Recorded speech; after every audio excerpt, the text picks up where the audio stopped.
Let me introduce our presenters today. We have Sherwynn Patton, who is the co-executive director of Life Anew Restorative Justice. Brian Clason is currently the program manager of curriculum and instruction at the Texas School Safety Center. As we get into it, I'm just going to share real briefly what are restorative practices. This is a picture of a circle at one of the schools that I served. It's being led by a paraprofessional. And this is a group of young men that are involved in Tier 2 behavioral intervention. And they had a morning circle every day to kind of set them up for success for the day. So that just gives you a real early example of how we integrated restorative practices right into our multi-tiered system of support. So I like to describe restorative practices in three ways: a set of tools or skills that help people build and maintain relationships with one another. It's a structure for meaningful conversation where every voice is valued. And that's where that whole circle idea comes in. You won't be involved in restorative for very long without hearing about this circle structure that's really central to restorative practices. And that circle structure provides a place for every person to kind of be on an equal plane and really share and listen from the heart. It's also a way of being with a relational focus and problem solving that really makes a difference as we look for root causes, not just consequences. So that's an overview of what restorative practices are. And then I wanted to give just a real quick introduction to multi-tiered systems of support. When that framework is applied to behavior, we call that positive behavior interventions and supports. I know that's a lot of acronyms. We won't do a lot more acronyms today, I promise, but I wanted to make sure that you understood what is MTSS, and PBIS, along with restorative practices. And this is just to give you a picture right up front of how your restorative practices can be integrated into your multi-tiered systems of support. So at the Tier 1 level, we're talking about community building circles that everyone participates in, especially the adults. You know, your adults also need to create community with each other in order to really be effective as educators. And then as well as connecting with kids and helping kids connect with each other. Those more informal check-ins, leadership opportunities, those are some ways that school-wide at the Tier 1 level restorative practices can be integrated. And I'll say that without that kind of basic foundation, it's really hard to get success with the other kinds of restorative practices at the Tier 2 and the Tier 3 level. At Tier 2, this involves restorative conversations, planned discussion. It's a way of interacting with students that makes sure that we're hearing their voices and working to solve problems with them, not just for them. Harm repair circles, small group supports like that circle you just saw in the previous slide. That would be a small group support. It's on a specific for a specific group of students on a specific topic that they were working on. And then finally at Tier 3, this would be circles of support and accountability for kids who are really struggling and need a lot of additional support. Re-entry circles for kids who are coming back from an alternative education placement. And those are some of the most meaningful experiences that I've had with restorative practices and often make a huge difference in the lives of students. The recidivism rate for kids who've had that kind of experience and have that kind of support, in my experience, has been a lot lower. And that includes wraparound service coordination, a lot of individualization. So that's to give you an overall picture of MTSS and restorative practices. Restorative practices, you soon realize, is a reactive and preventative tool to the pathway to violence. If we have a student who's on the pathway to violence and we see someone acting this way and we are using restorative conversations, we can identify that there's a student that may have a grievance that may be in that process of going into making a threat or committing an act of violence. What we learned over the years is that it's not just this reactive piece of identifying kids who are on the pathway, but how can we also prevent that cycle? So not just breaking it, but preventing it. And so then we realized restorative practices, if implemented within your ecosystem, and again, at that classroom level, grade level, campus level, your ecosystem just needs to be scaled up. If you're having these conversations, checking in with kids, building those relationships, you can prevent the hopelessness that gets people on the pathway to violence, right? And so this is a great way to reduce hopelessness, which we know is a high indicator of someone creating harm to themselves or others or both. And so at the Safety Center, we've taken a very backwards approach to this, right? We recognize that there's a pathway. So let's identify kids on the pathway. Well, we've learned a lot about identifying the pathway. Let's start talking about how we prevent the pathway through creating more hopeful, human, interconnected connections and relationships. And that's your ecosystem, right? Now, restorative practices isn't appropriate for all situations. It's not a replacement for discipline. The way we see it at the Safety Center, I think Sherwynn will agree, is that it's in relationship to equitable, progressive discipline when appropriate, including involving law enforcement when there is a criminal act or a breach of the peace. But that doesn't prevent the campus from still having those restorative pieces, those conversations, to saying, this student most likely is going to come back to us. So I know in threat assessment, many times we think about the worst case scenario. That worst case scenario, that kid most likely isn't coming back to campus because there's adjudications that are taking place. But 95% of your threat assessments are going to be appropriate for a reactive conversation using the restorative conversation to see if there is a way to extinguish the grievance the student has, or at least move them past it and start processing it if they can't resolve it because it has already happened. But then even further, if we know the anatomy of the pathway to violence, let's just avoid the entire anatomy of itself and start building these conversations into our daily routines to engage everyone. And this works for everyone, right? This is working with your custodial staff. This is for your lunchroom folks. This is for your paras. It's for your substitutes. It's for everyone. If you have contractors on campus, it's for them too.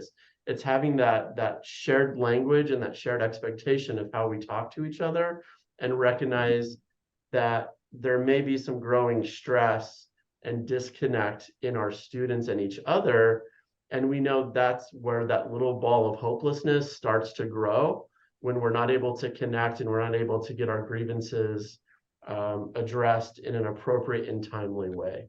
So, our world at the Safety Center is very tied into, looking at acts of violence and breaking the pathway. But over those 4 years since the 86th legislative session, we've really moved to a place of how are we engaging campuses to start this conversation so that we're not breaking the pathway, but we're preventing the pathway. Yeah, I have a couple of thoughts that just came as you were sharing that. In my experience with restorative, one is that when we had that kind of language and relationships built on a campus, and I'm thinking of a couple of specific incidents, it wasn't just that the student who might have been on this pathway to violence had connection. It was also all of the kids around that student felt comfortable, felt safe to go to someone on the campus and say, hey, you need to know that this person is talking this way, or you need to know that this is going down at this time and in this place.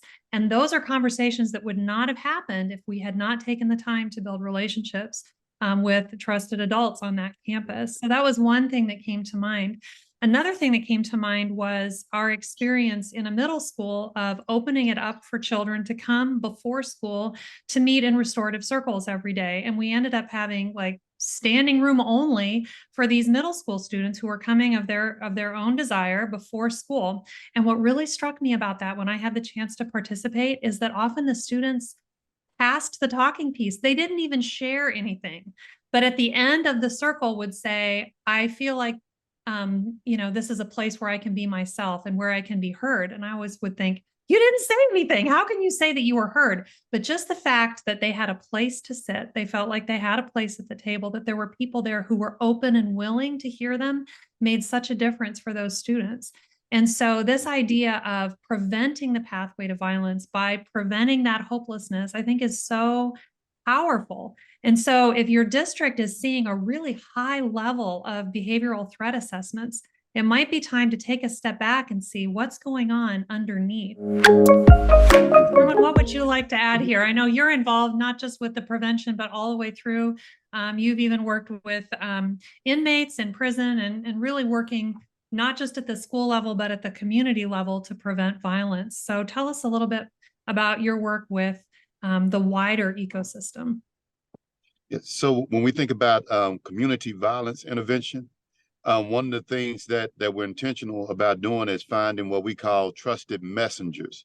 And these trusted messengers for us work on our team as coordinators on the campuses to have those conversations Brian was speaking about with our students prior to them doing any type of egregious act.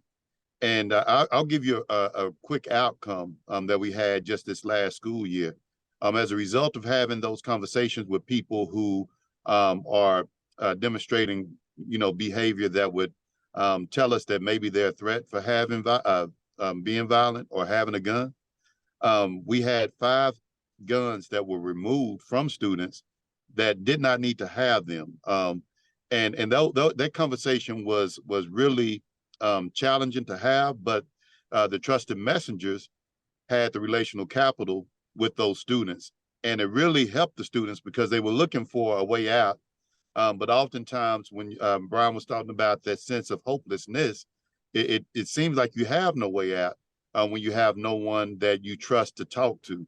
And so one of the things that we have been really intentional about is selecting people that have similar life experiences that they've lived through, and now they're making different choices in life. And those people make the best trusted messengers on school campuses. And also they're people who have turned the corner in terms of equipping themselves. So they've now received some type of credentials that allows them to be able to serve as trusted messengers on the campuses as well.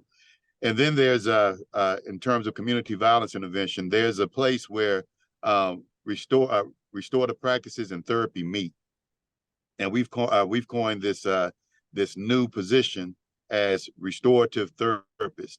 And so you have people who are equipped to handle some of those deeper issues that we all deal with in life, and they understand the restorative process, so they're able to utilize restorative practices in group settings, and they're also able to do individual therapy. And so they help us in terms of being able to even do assessments and for students and being able to get the students' needs met. And so I think that community violence intervention is important because there is a bridge between what happens in community and what happens in schools. And that bridge is called communication. We have to be able to talk to people who are involved in law enforcement in the community. We also have to be willing to talk to people and hold events in the community where the children live. And then we also have to be able to identify with some of the struggles that our children have in community. And that can only be communicated to us by people who live in those communities. So that's the way that we kind of approach violence in our schools. We do community violence intervention. So we take a holistic approach and address the entire ecosystem instead of being one-dimensional. Well, the idea that something would just be contained within the school just isn't true, right? Like people are kids are bringing stuff in from the outside. You have family members involved. You have all kinds of outside influences going on that absolutely impacts what's happening in the school and vice versa. So this idea of creating an ecosystem is so important. I've been in places in my practice as an administrator where it felt like it was something that we had to schedule into our day, and that's the only way we can do it, right? And then it gets into the piece of, well, I have to teach. What about my teaching minutes? This should be a practice that it's a check-in as kids come into the classroom, maybe stopping class when there's conflict, but you've agreed this is what we do when conflict reaches or interruptions reach a certain level in our classroom. We will stop and talk about this when it's impacting the class.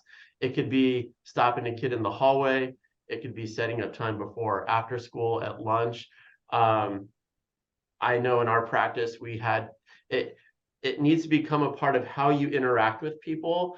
And the more it becomes a part of how you talk to people, how you connect to them, and the language you use. It's no longer about when you do it, but about that natural conversation that you have, just stopping to make time for the conversation, as opposed to feeling like, well, when do we do it? And we need to schedule it. It's when we have these types of issues, we all agree we're going to stop and talk about it. And if we don't have the time now, we agree that we're going to find time in the near future to have this combo, because we don't want either of us to feel disconnected or let that hopelessness grow or take root.